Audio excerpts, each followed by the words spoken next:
Bonjour à tous et bienvenue dans le monde de Baron Samedi, mon univers d'analyse.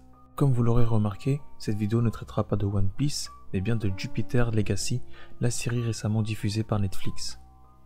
Je voulais vous parler de cette série car dans le cadre de ma future série sur l'écriture et l'analyse de personnages, j'aimerais vous parler de Jupiter Legacy, qui est pour moi l'une des meilleures séries de cette année, et dont je n'ai absolument pas compris le bashing qui a été initié par les critiques vidéo de YouTube. Cette vidéo est quelque part une réponse à ces pseudo-critiques, si je peux les appeler ainsi, qui se sont acharnés sur cette série, sans vouloir analyser les thèmes qu'elle propose, ou bien de tout simplement lister toutes les bonnes qualités de cette série, car il y en a à foison.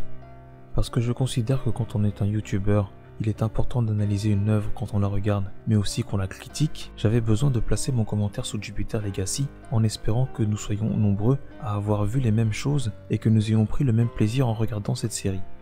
Maintenant que j'ai fini mon introduction, nous pouvons y aller.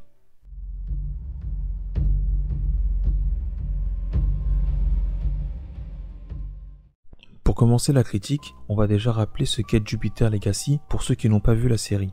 Jupiter Legacy est une série adaptée d'un comic book qui nous raconte l'histoire de la famille Sampson et de son patriarche Sheldon, connu sous le nom d'Utopian, l'un des 6 plus grands super-héros du XXe siècle. Nous suivrons cette famille soumise à des dilemmes moraux, pour la plupart tournant autour du code des héros créé par Utopian lui-même.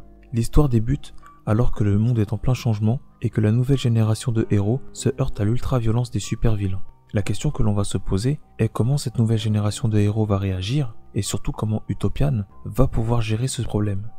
En gros, voilà le topo, mais c'est beaucoup plus complexe qu'on le pense. Alors que dire de Jupiter Legacy ? Bien évidemment, je tiens à rappeler que cette critique n'engage que moi, mais j'ai littéralement adoré cette série. Et je dois avouer que je n'ai pas boudé mon plaisir, si ce n'est qu'à de rares moments que j'évoquerai d'ailleurs dans cette critique. Alors bien que ma vidéo ne soit pas une réponse au bashing qu'a subi Jupiter Legacy, qui d'ailleurs commence déjà à être un peu réhabilité, j'aimerais aborder les points qui ont déplu et qui reviennent dans beaucoup de vidéos de youtubeurs, et notamment aussi dans les commentaires YouTube anglo-saxons, qui n'est pas forcément pour moi un gage de qualité. La première critique négative qui a été faite sur Jupiter Legacy est avant tout sur son esthétique. Alors bien que moins présente dans les commentaires francophones des vidéos YouTube, autres que les commentaires des vidéastes, j'entends, la plus grande critique qui est faite à Jupiter Legacy est le côté cheap que dégage la série, ce à quoi je répondrai deux choses. Tout d'abord, il ne faut pas oublier que lorsque vous regardez une série produite par un distributeur TV, celle-ci n'a pas le même budget qu'au cinéma. Et surtout, il faut se demander si ce n'est pas un choix esthétique du showrunner, et donc du réalisateur. Chez les Américains, la plus grande insulte qui a été faite à Jupiter Legacy est que la série ressemble à une série CW qui s'est spécialisée dans les séries de super-héros, certaines avec plus ou moins de réussite. Là, ça dépendra du goût de chacun. Mais je crois que beaucoup, en disant cela, ne sont tout simplement pas allés plus loin que la fameuse scène de baston entre l'Union et Black Star. Et ceci est une grossière erreur. Cela est une preuve pour moi que beaucoup de spectateurs n'ont pas fait l'effort de se dire que c'était peut-être un parti pris artistique. Car au-delà des scènes de combat, qui peuvent déplaire, je n'ai aucun problème avec ça, la série a su montrer une photographie assez belle et intimiste dans beaucoup de scènes, notamment lors des dilemmes moraux, ce qui n'a pas été montré dans beaucoup de séries super-héroïques mainstream. Ce n'est donc pas une série de clochards, comme j'ai pu l'entendre dans une de ses critiques. Mais revenons-en à ce problème d'esthétique. Pourquoi je pense que l'effet esthétique de la série Jupiter Legacy était délibéré ?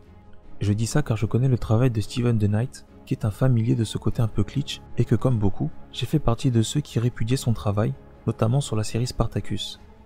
La série Spartacus est d'ailleurs devenue assez culte aujourd'hui, car elle avait cet aspect esthétique très discutable, pour ne pas dire assez laid. Mais en réalité, c'est ce qui faisait le charme de Spartacus. Et si pour moi-même, je n'étais pas passé au-delà du côté brut du style de Steven DeKnight à l'époque, qui je trouve s'inspire beaucoup de Snyder dans le film 300 pour Spartacus et aussi de Man of Steel pour Jupiter Legacy, je serais passé à côté de ma magnifique expérience de la série Spartacus, qui encore aujourd'hui reste dans le top des séries qui m'ont le plus marqué. Or pour Jupiter's Legacy, le showrunner a été choisi par l'auteur du comic lui-même, qui a validé cette esthétique hyper clinquante. Toutefois, je comprends que chacun puisse avoir ses goûts. Moi par exemple, j'aime Spartacus pour son côté hyper kitsch. Tout comme je peux détester Pacific Rim Uprising. Là encore, c'est pour les histoires de photographie et pour des histoires de mise en scène, parce que je pense que Steven DeKnight est un bien meilleur réalisateur de séries que de films. Mais là où Steven DeKnight est parfois trop agressif avec la lumière qui révèle les failles visuelles dans Jupiter Legacy, ici je trouve que ce style souligne bien le propos de la série. Car dans Jupiter's Legacy, nous suivons des dieux qui paraissent presque irréels lorsqu'ils nous sont vus en pleine lumière et en pleine action. Ce qui contraste d'ailleurs avec les scènes où ils sont en civil ou bien dans leur propre maison. Tout ceci est d'ailleurs appuyé avec les costumes de l'Union, notamment ceux de Utopian et de Lady Liberty, bien kitsch, qui semblent nous faire croire que justement, dans notre époque, ils sont dépassés non seulement idéologiquement, mais aussi visuellement. Ces gens-là, avec leurs couleurs et leur côté idéaliste, sont totalement déconnectés du monde actuel, qui lui semble beaucoup moins rêveur et qui est donc beaucoup plus gris en termes de ton au niveau de la photographie. Dans Jupiter Legacy, la lumière fait que les héros paraissent comme des dieux, alors que les shows actuels tendent beaucoup plus à nous montrer des héros qui sont un peu plus proches des humains. Il est donc normal que la photographie nous heurte beaucoup moins. Il y a presque un côté méta dans cette réalisation, qui ne se rapporte pas à de la surinterprétation de ma part, mais qui aujourd'hui se confirme avec la réaction négative de bien des spectateurs sur Jupiter's Legacy. Parce que les spectateurs voient cette série de façon totalement nanardesque, ce qui pour moi ne l'est pas. Pour moi, cette réaction négative à Jupiter's Legacy correspond au formatage que l'on a eu à travers certains shows et certaines séries, et certains films d'ailleurs. Car tout comme certains ne juraient plus que par la vision de Nolan des super-héros, puis par le formatage de la vision Marvel, aujourd'hui, c'est par la vision et l'esthétique un peu nihiliste que tous jurent, et cela à tort. Bien évidemment, cela ne reste que mon avis. Et pour moi, la réalisation n'est pas en reste, car nous avons dans Jupiter's Legacy une série qui est grandement focalisée sur les personnages, sur leurs émotions. Ainsi, nous avons une caméra qui est souvent en plan rapproché, ou bien sur les visages. D'ailleurs, je tiens à remercier Durandal pour sa vidéo sur les bases du cinéma, qui peuvent nous servir lorsque nous devons étudier certains plans. Donc, comme je le disais, la réalisation est beaucoup basée sur les émotions, et non pas sur les pics, bien que dans Jupiter's Legacy, et je suis désolé de le dire, il y en est.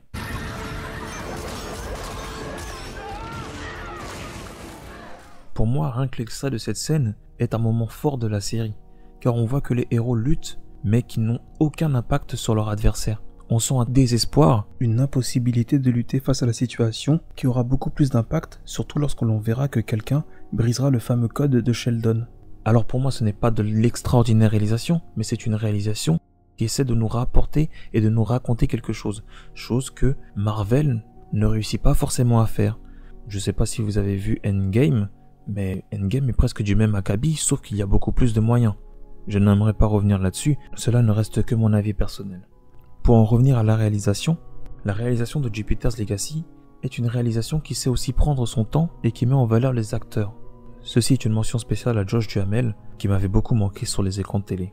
Car bien que Ben Daniels a toujours été un excellent acteur, je vous invite d'ailleurs à regarder L'Exorciste, qui est une série absolument magnifique où cet acteur est en train de briller de mille feux, c'est bien Josh qui réussit à nous montrer sa palette en nous campant un personnage fébrile, épuisé, mais aussi robuste. Et il fallait bien une telle réalisation pour sublimer les personnages et les thèmes qu'ils introduisent. Chaque personnage ou chaque groupe dévoile un thème bien précis, et c'est ce dont nous allons parler plus en détail dans cette critique, car après avoir parlé des défauts, nous allons parler de toutes les qualités qu'a cette série et qu'elle nous propose. C'est parti.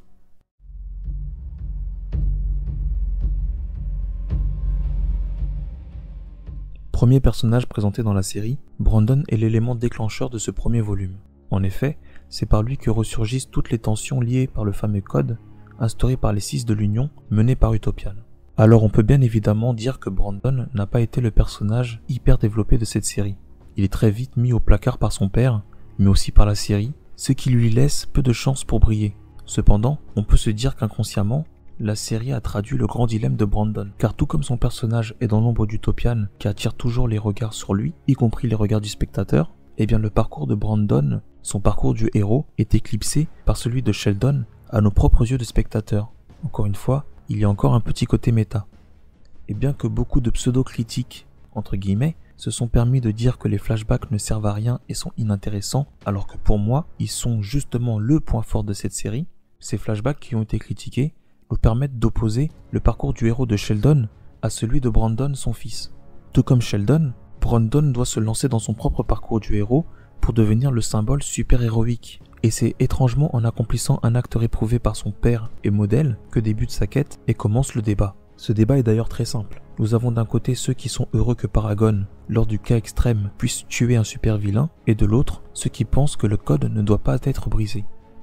Que ce soit dans la série ou dans le monde réel, beaucoup pensent que Paragon a eu raison de mettre fin à la vie d'un tueur. En effet, dans un monde d'hyperviolence où les hommes deviennent de plus en plus fous et incontrôlables, l'idée de ne pas tuer et de leur laisser une chance de s'en prendre aux innocents peut paraître hypocrite. Alors on en vient à se demander si Paragon avait eu raison de tuer Blackstar. Pour ma part, Bien que je puisse comprendre que dans un cas de nécessité absolue, mettre fin à la vie d'un tueur dangereux soit une solution, je ne crois pas que les citoyens dans l'histoire, ou bien les spectateurs dans notre monde à nous, qui sont à 100% pour l'exécution, aient forcément raison. Ce que la série essaie de faire, c'est de nous confronter à nos propres convictions. Et le code sert à ça. Le code, bien que désuète, a une base des plus nobles qu'il est nécessaire de comprendre. Et cela nous est dit par Brandon lui-même, qui bien qu'il ne soit pas très présent dans la série, est un excellent personnage. Brandon lui-même en arrivera lors de son exil à douter de la raison et de l'état qui l'ont conduit au meurtre de Black Star.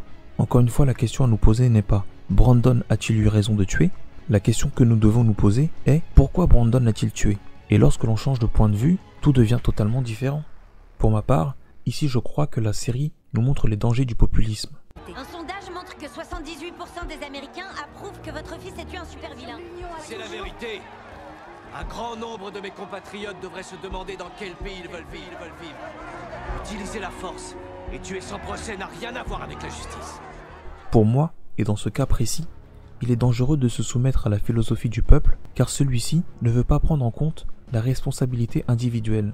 Beaucoup aimeraient que Paragon, qui est un super-héros, tue sans problème. Tout ceci tant qu'on ne leur donne pas la responsabilité de vivre avec cet acte. Paragon est l'assassin, c'est celui qui va vivre avec cet acte, et il a tout le temps de se poser la question de pourquoi il a tué. Et plus Paragon se pose la question, et moins la réponse devient claire. Est-ce que Brandon a tué Black Star car il devait sauver des millions de vies? Est-ce que Brandon a tué Black Star car il voulait sauver son père? Ou bien est-ce qu'il a tué Black Star car il a tué 2 de ses meilleurs amis? Ou bien est-ce qu'il a tué Black Star car toute la pression que son père lui a mis sur les épaules a fini par exploser à ce moment précis? 4 questions pour 4 réponses différentes et peut-être une 5e que j'aborderai avec Walter. On voit ici qu'en fonction des situations, l'acte de Paragon peut devenir ou bien extrêmement louable ou bien extrêmement effrayant. Ici, la frontière entre le bien et le mal est très floue, beaucoup trop floue. Tout ceci nous dit qu'un homme aussi fort que Paragon doit faire preuve d'une extrême maîtrise de soi, non pas pour suivre un code bêtement, mais parce que son pouvoir est lié à ses émotions. N'importe qui est en droit d'être énervé, d'être en colère et de céder à la facilité. Mais pas n'importe qui a le pouvoir de droit et de vie et de mort en fonction de ses états d'âme. Lorsqu'une personne fait cela, elle se substitue à la forme de vie ultime et se prend pour un dieu. C'est ceci que Brandon réussit à apprendre durant son enfermement. Lui qui récitait automatiquement le code de son père sans pour autant le comprendre, finit par se rendre compte de la responsabilité qu'incombe de devenir Utopian. Mais si Brandon reste profondément vertueux, son père ne souhaite pas encore le reconnaître. Et surtout, la confrontation de Sheldon à son propre code lors du final va définir la future confrontation entre le père et le fils sur bien des valeurs. Le combat qui opposera les deux sera extrêmement important pour la survie même de ce monde.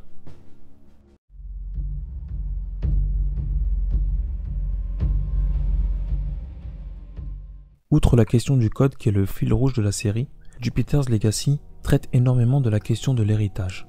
Héritage des pouvoirs, héritage des responsabilités, mais aussi des questions sociétales. Tout ceci est illustré à travers les nouveaux héros et les nouveaux vilains du monde actuel. Et c'est encore une fois pourquoi il est essentiel que les flashbacks soient présents dans la série, car ils nous permettent d'opposer les 6 de la légende à la nouvelle union. Tout ceci est illustré de la même façon que l'un des plus grands comics jamais créés, et accessoirement mon préféré, Kingdom Come de DC Comics.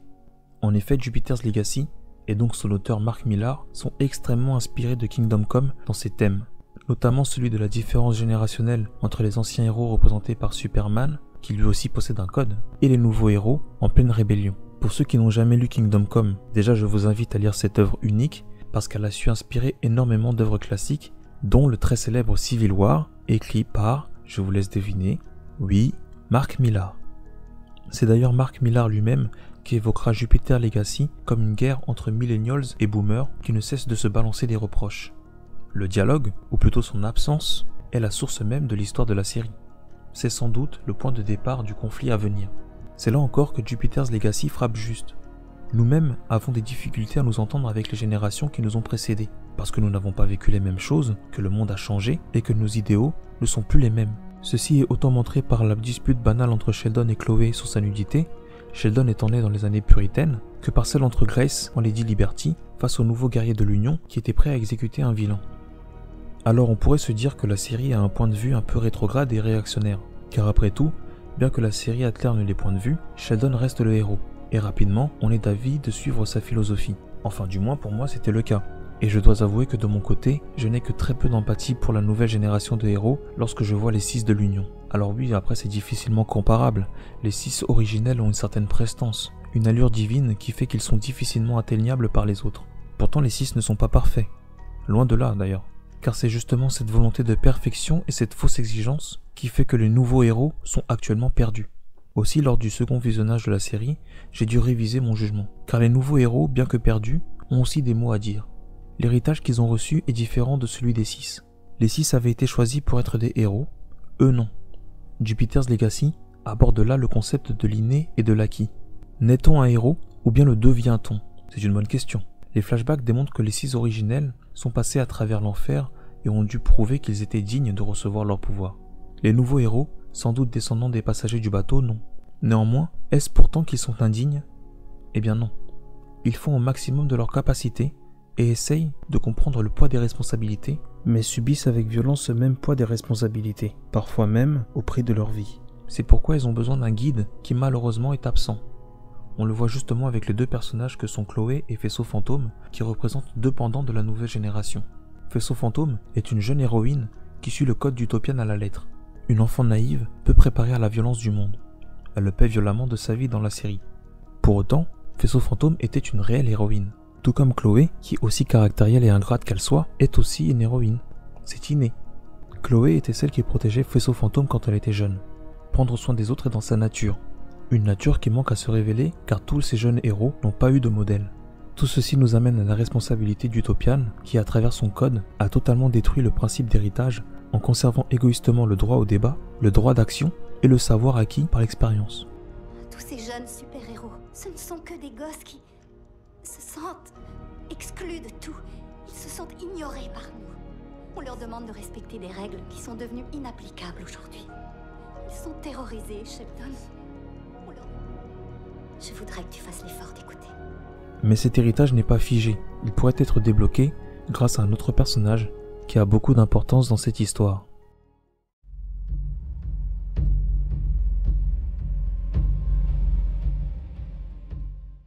Au départ, dans le chapitre du thème de l'héritage, le personnage de Grace est devenu si important qu'il méritait pour moi une partie qui lui était entièrement consacrée.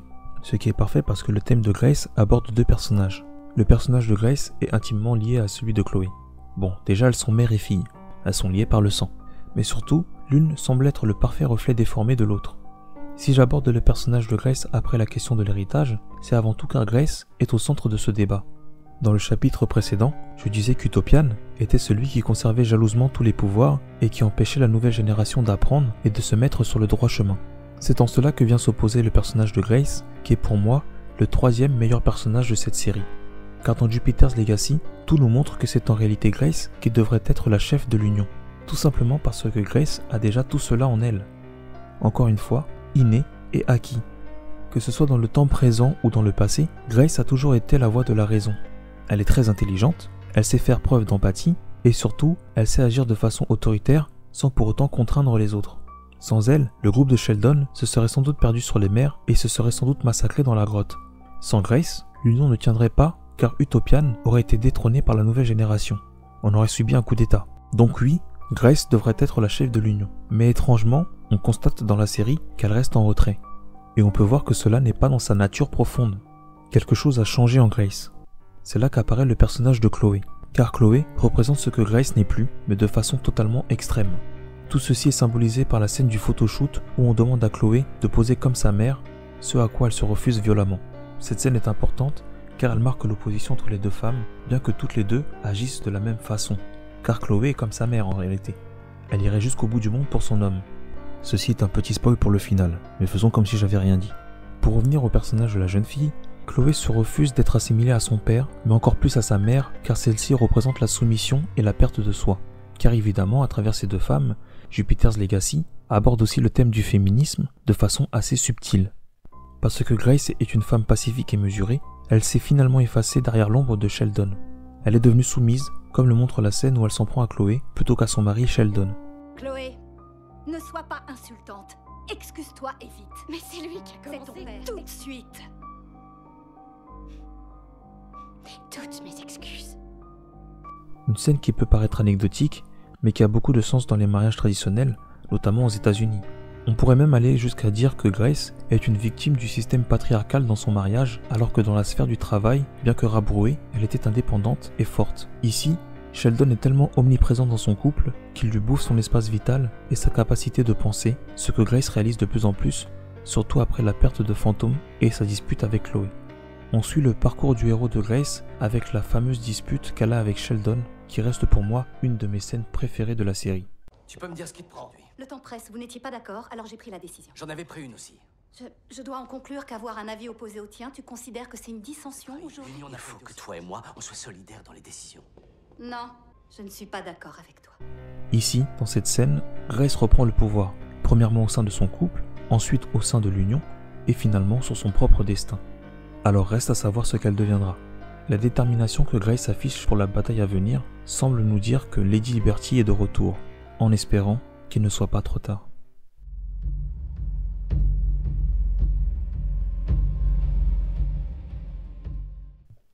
Bon, je dois avouer que j'ai un peu forcé, parce qu'il n'y a pas de thème qui lui est relié pour l'instant. Mais j'adore George, qui est pour moi le personnage de cette série. Bien que Sheldon soit celui que je considère comme le plus développé, et donc le numéro 1, George est celui qui a toute mon affection. George est juste incroyable à tous les niveaux, que ce soit dans son histoire passée, que dans ses actes et évidemment son interprétation. George peut réellement devenir une icône. La toute première fois qu'on observe ce personnage, on a du mal à s'imaginer qu'il deviendra l'un des 6 héros originels. Il est mentionné dans le premier épisode certes, mais pas sous son meilleur angle. Le premier épisode n'aide pas à le développer. On le voit arrogant, coureur de jupons et égoïste. Il est donc facile de croire que George est celui qui a pris le vice-président en otage et qu'il est le vilain de la série. Que dis-je ? Le super vilain de la série. Ce n'est que dans le 3e épisode que l'on nous montre qui est réellement George, et c'est là qu'on sent toute l'inspiration de Mila. Pour rappel, George est un orphelin millionnaire qui a vécu seul toute sa vie. On le découvre dans cette scène magnifique avec les œufs, qui est pour moi d'une symbolique extrêmement touchante. Dans cette scène, on voit que George a assez de nourriture pour une centaine de personnes, mais qu'il est toujours seul. Une scène parfaitement filmée d'ailleurs, qui prouve que Jupiter's Legacy n'est pas une série de clochards comme on le dit, et qu'il y a une véritable recherche visuelle. Donc comme je le disais, on constate dans cette scène que George souffre d'une profonde solitude, mais pourtant, il conserve toujours son mantra, garder l'œil clair et le menton volontaire. On comprend alors dans cet épisode que le côté superficiel de George n'est là que pour cacher une solitude, une tristesse qu'il ne souhaite montrer à personne. George refuse de se montrer faible devant les autres, sauf son majordome et bien évidemment son meilleur ami, Sheldon.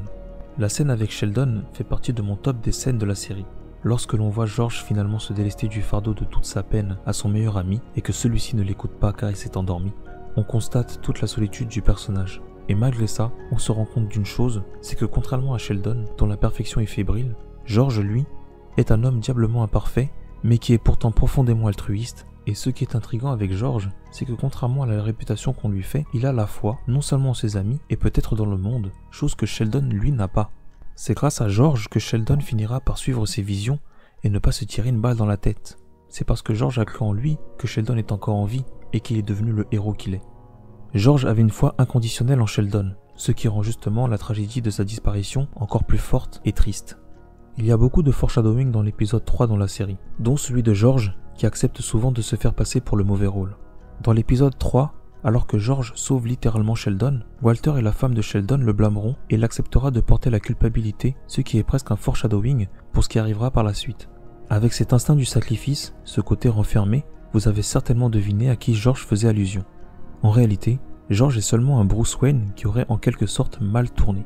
L'aspiration de Miller est évidente. George est un orphelin comme Bruce Wayne, il a été élevé par son majordome et il a vécu seul toute sa vie et s'est créé une carapace de dandy alors qu'en réalité, son altruisme l'a fait aller vers les autres. Aussi, même si l'idée qu'il soit devenu un super vilain est sans doute fausse, on peut imaginer que oui, George a certainement agi contre le vice-président et qu'il a fait preuve d'ingérence dans le but de sauver le pays et donc d'agir pour le bien commun, comme un Batman le ferait. La similarité entre les deux costumes est assez forte d'ailleurs, car dans les deux cas, les hommes disparaissent derrière l'avatar qu'ils représentent. Pour moi, George est le héros de cette histoire, et c'est dommage qu'il ait été oublié par beaucoup. Mais peut-être que son retour, et qu'un possible héritier, pourrait changer la donne et rétablir l'ordre.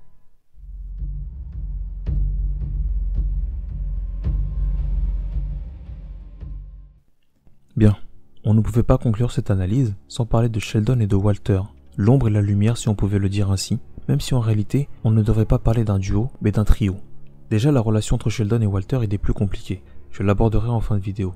Mais peut-être que comme dans la série, il serait plus judicieux d'analyser celui qui prend toute la lumière au détriment de son frère. Car ici est tout le symbole et la thématique liée à Sheldon, celle de l'ego. Alors soyons directs, j'adore Sheldon, que ce soit pour ses qualités et surtout pour ses défauts. Peut-être est-ce dû à ce côté trouble que j'ai envers ce personnage auquel je m'identifie beaucoup. Ne nous trompons pas, Sheldon est ce que l'on pourrait appeler un Marissou. C'est le personnage parfait qui n'a jamais tort car tout le monde se soumet à sa vision. Il est beau, intelligent et j'en passe. Sheldon est le genre de personnage idéal qui n'existerait pas dans notre monde. On pourrait donc croire que le personnage n'est pas intéressant. Aujourd'hui, la mode est aux personnages troubles, souvent à l'excès, qui peuvent parfois nous faire tomber dans la vulgarité. Mais justement, ici Millar aborde ce côté Marissou, aussi présenté par un Superman bis qui n'a pas toutes les qualités de ce dernier. Alors oui, Sheldon est parfait, mais il ne l'est pas de façon innée. La série elle-même nous démontre les qualités innées de Sheldon. Il a bon cœur comme le montre la façon dont il prend soin de ses employés, mais il est aussi rêveur dans un monde très pragmatique et c'est aussi un excellent meneur. Sheldon est solaire par nature, mais on peut remarquer que toutes ces qualités n'ont rien à voir avec la perfection. La perfection de Sheldon vient de sa responsabilité et surtout de sa culpabilité. Il se sent coupable d'avoir plongé l'entreprise de la famille dans la faillite lors du krach de 1929. Sheldon se sent coupable de ne pas avoir pu sauver son père. Et aussi, il se sent coupable de la responsabilité de payer pour le mal que tout son père a fait. Sa volonté de transcender l'héritage négatif de son père, de le purifier, est quelque chose qui nous parle à tous, et surtout qui m'a énormément touché et beaucoup parlé. Tout ceci nous est bien expliqué dans l'épisode de la psychothérapie de Sheldon, dont le twist est génial. Si dans cet épisode, il nous est démontré que Sheldon est un homme fondamentalement bon, les qualités qu'il a acquises en souhaitant devenir meilleur que son père, et puis finalement utopian, sont beaucoup plus discutables. C'est là qu'interviennent les défauts de Sheldon dans son plus grand, son égocentrisme, ou bien son narcissisme, à vous de choisir. Toute la série tourne autour du questionnement de l'égocentrisme de Sheldon, car autant il est la personne autour de qui tous gravitent, dans tous les sens du terme, autant Sheldon semble totalement déconnecté de tous. L'un des plus grands problèmes de Sheldon est qu'il soit devenu utopian, tout simplement. Dans un autre monde, il serait devenu un homme politique ou bien un chef d'entreprise mégalomaniaque. Ici, il est l'homme le plus puissant du monde, donc autant un sauveur qu'une menace. Le grand dilemme de Sheldon est qu'il n'arrive pas à se détacher d'Utopian. Et c'est encore l'épisode de la psychanalyse qui met cela en lumière. Parfois, je me demande si tu ne crois pas que héros et humains sont deux choses qui s'excluent mutuellement. Quand Sheldon parle de ses problèmes familiaux, il en revient immédiatement aux 78% de la population qui veulent exécuter les vilains sans procès. Ici, on en vient à se demander ce qui est le plus important pour Sheldon, sa famille ou bien ce que les gens pensent de lui et donc de l'image d'Utopian. Dans Jupiter's Legacy, Utopian est le modèle à suivre, mais Sheldon ne veut pas se détacher de l'icône. Il ne le souhaite pas. Il a ce besoin d'incarner l'icône jusque dans sa vie et il impose à ses proches ce modèle de perfection qu'il incarne et s'efforce de respecter. Toutefois, Sheldon ne se rend pas compte que son exigence détruit aussi les gens autour de lui qui, eux, ont compris que la perfection n'existe pas. Ses proches séparent le super-héros de l'homme. Ceci est l'exemple même d'à quel point l'exigence peut nuire à nos relations et peut nuire aux gens qui nous aiment et finissent par s'éloigner de nous. Peut-être est-ce pour ça que je me suis reconnu en Sheldon, dans certaines de ses qualités, mais aussi dans ses plus grands défauts. Car à force de vouloir protéger les siens, de vouloir les élever et de les rendre parfaits, Sheldon ne cesse de les faire s'éloigner encore plus. Sheldon est malgré lui ce que l'on pourrait appeler maintenant une personnalité toxique. Mais au-delà du côté anecdotique de cette appellation, c'est une réalité. Les conseils de Sheldon deviennent des attaques ou des punitions. Sa vision est un jugement perpétuel, c'est un jugement de valeur perpétuelle, pour ainsi dire. Ce qui fait que la plupart des gens ne savent pas comment réagir face à lui. C'est ce que sa fille Chloé lui explique d'ailleurs. Chloé est en rébellion non pas par ingratitude ou par bêtise, elle le fait car elle se défend ainsi. Bon, cela peut être un peu énervant, elle m'a beaucoup énervé, et elle fait un peu fille gâtée. Surtout lorsqu'elle blâme Sheldon parce qu'il a oublié le prénom des jeunes héros décédés. Chloé est persuadée que Sheldon s'en fout car il ne pense qu'à lui. Alors que non, la série nous démontre bien que Sheldon est en train de devenir sénile et perd la mémoire, ce qui est appuyé dans l'épisode 1 avec l'histoire de la bière. Mais ceci ne répond pas à notre question. Sheldon est-il réellement un Marissou ? Eh bien oui et non. Sheldon est très complexe. En réalité, il aime énormément sa famille. Il l'aime beaucoup trop au point de la surprotéger et de devenir toxique justement. Mais la peur de Sheldon est justifiée, elle se manifeste dans ses rêves. Sheldon cauchemarde sans arrêt que ses proches sautent ou disparaissent, comme son père qui s'est jeté d'un gratte-ciel devant lui. Sheldon n'est pas égoïste non plus, il pleure lors de l'enterrement des jeunes recrues, et surtout, il n'est pas un Marissou car il se remet en question. Millar critique justement la figure du Marissou, mais y apporte des nuances. Il brouille les notions de bien et de mal. C'est pourquoi quand on parle de Sheldon, il est primordial d'aborder son némésis, et attention si vous n'avez pas vu la série, spoiler alerte, Walter, son propre frère aîné. Bon, une fois n'est pas coutume, j'aime beaucoup Walter. Je l'aime vraiment beaucoup. Il est le pendant négatif parfait de Sheldon, bien que pour moi, en réalité, les deux frères sont deux faces d'une même pièce. Walter sert justement à démontrer toute l'hypocrisie de Sheldon et de sa philosophie. Celle-ci est liée au thème du code, justement. Lors du final, on constate que Sheldon a instauré le code par volonté de justice, mais surtout parce qu'inconsciemment, avec ce code, il reste utopian à vie, alors qu'en réalité, il aurait dû prendre sa retraite depuis longtemps. Les gens se souviennent d'Utopian et pensent à lui et le vénèrent comme un dieu. Il a donc le bon rôle en disant « on ne tue pas, on ne dirige pas, on inspire ». Mais comme le dit si bien Walter, peut-être que le libre arbitre est ce qui conduit le monde à sa perte. Le peuple doit faire ses propres choix, Walter, tu le sais. Oui, on voit le résultat, arbitre. Et si ce précieux libre arbitre était ce qui mène le monde à sa ruine? Attention, je ne dis pas que Walter a forcément raison. Je suis d'ailleurs contre Walter. Mais on peut dire que Walter incite au débat et ouvre la porte, chose que Sheldon ne fait pas. Et ce qui est très pertinent dans Jupiter's Legacy est que Walter et Sheldon agissent de la même façon. Walter veut retirer le libre arbitre au monde pour instaurer l'ordre. Sheldon, lui, retire le libre arbitre aux membres de sa famille, aux nouveaux héros, ainsi qu'aux États-Unis en les prenant en otage avec ce fameux code. Les deux frères sont en réalité deux dictateurs en puissance. Aujourd'hui, en voulant tout contrôler, c'est toi qui prives les gens de leur libre arbitre. Qui je prive de son libre arbitre? Vas-y, je t'écoute. Brandon, Chloé, Ils ont fait tout ce qu'ils ont voulu. moi. Si on pouvait aller plus loin dans la symbolique, on pourrait même dire que Sheldon et Walter sont l'équivalent de Dieu et du diable. Le débat des deux frères est donc le même depuis la nuit des temps. Maintenant que nous avons abordé ceci, il nous faut nous demander pourquoi Walter est ainsi.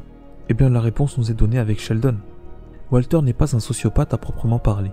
Il n'est pas né ainsi. Là encore, il s'agit de l'acquis. Walter est devenu un monstre car lui aussi a dû subir le poids des responsabilités. Comme son frère donc. Mais contrairement à Sheldon, Walter a dû assumer les responsabilités depuis son plus jeune âge. N'oublions pas qu'il était l'aîné, et donc celui à qui revenait l'entreprise. Et tout ceci, il l'a fait seul, pendant que son père l'a toujours négligé pour Sheldon. Et au moment où l'entreprise coulera, Walter se retrouvera à nouveau seul, car Sheldon l'abandonnera pour chasser des chimères. C'est là pour moi toute la tragédie du personnage de Walter. Walter est là pour soutenir tout le monde, mais personne ne le soutient.